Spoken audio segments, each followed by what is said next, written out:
IA conversationnelle, le vrai danger des faux-semblants.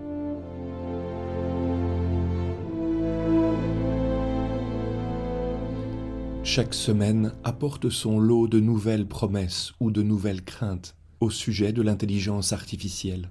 Il faut rappeler que le mot même « intelligence artificielle » est déjà une expression anthropomorphique. Nous projetons sur la machine les traits et compétences de l'intelligence humaine, pour la qualifier ensuite d'artificielle. Interroger une machine, par écrit ou par oral, implique nécessairement un transfert sur la machine de nos propres capacités psychiques. Nous consentons à l'illusion d'avoir affaire à une personne. Nous parlerons ainsi à des entités spectrales, comme le dit le philosophe Éric Sadin. Nous déléguons à des générateurs de texte la tâche de simuler de la pensée. Nous nous satisfaisons ensuite d'une production qui ne vient d'aucune pensée. C'est là que se trouve la révolution anthropologique et éthique.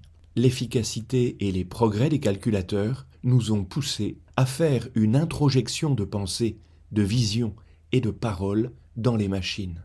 C'est là que se joue la responsabilité humaine et la question éthique. Ce n'est pas la technique qui nous a servi, mais le sacré transféré à la technique, disait Jacques Ellul. Nous acceptons de confondre la puissance de calcul par sa vitesse à la créativité et la vivacité de l'esprit humain. À l'esprit humain, nous devons conserver une fonction qui ne soit pas une production, mais une conception.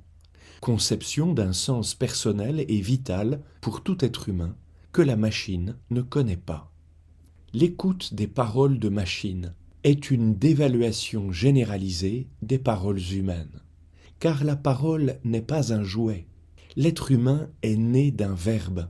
Il est un verbe, et le verbe est sa vie. Il n'est ni un chiffre, ni une mesure, il est un nom. La pensée est le trône invisible de la dignité humaine. Elle est une source sacrée qui permet de donner du sens. Les paroles humaines et les paroles de machines se mélangent puis se confondent. Elles n'ont cependant ni la même saveur, ni les mêmes effets. Écrire n'est pas seulement une production de texte, mais une expression de soi. La machine ne sait pas écrire à proprement dit, car elle n'a pas de soi. De même, parler est plus que produire des sons, c'est donner du sens, qui nous transforme à mesure qu'il nous oriente. La machine ignore le sens, car elle ignore les enjeux de la vérité.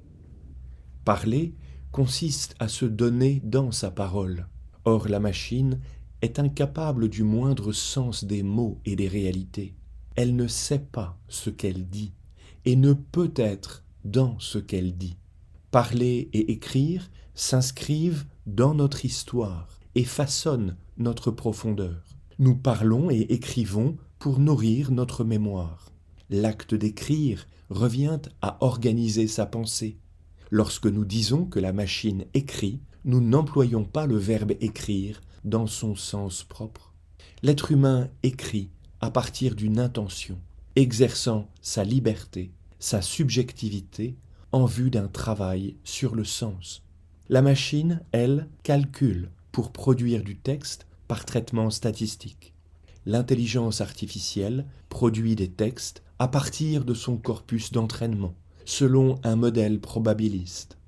Pas plus que la pierre ne comprend les signes gravés sur elle, la machine n'éprouve rien de ce qu'elle produit comme résultat sous forme de texte. Notre personne seule est vivante grâce au sens qui nous habite et nous transforme. Si la parole naît de l'écoute et si nos représentations intérieures viennent de ce que nous entendons, que se passera-t-il si nous acceptons que des machines sans âme nous parlent?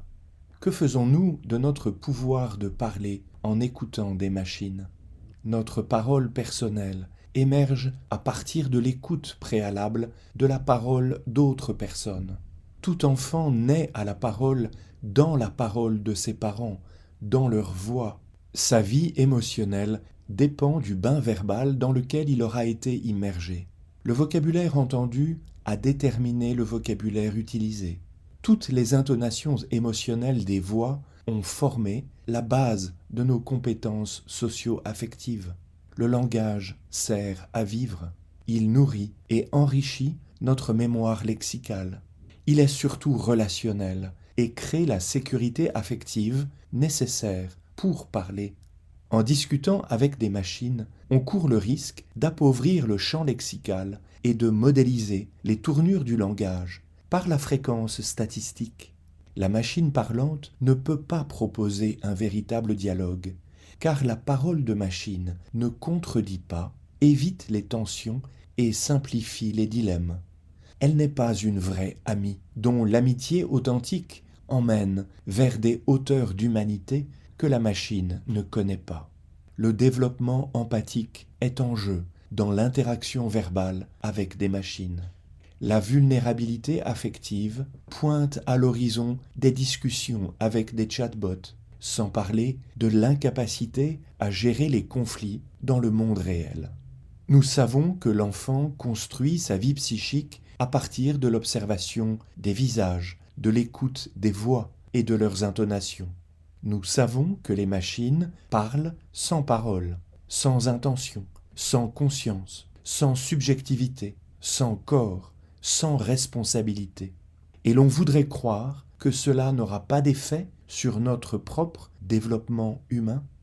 Sortir de la confusion libère la vérité et rend la joie et le goût des réalités.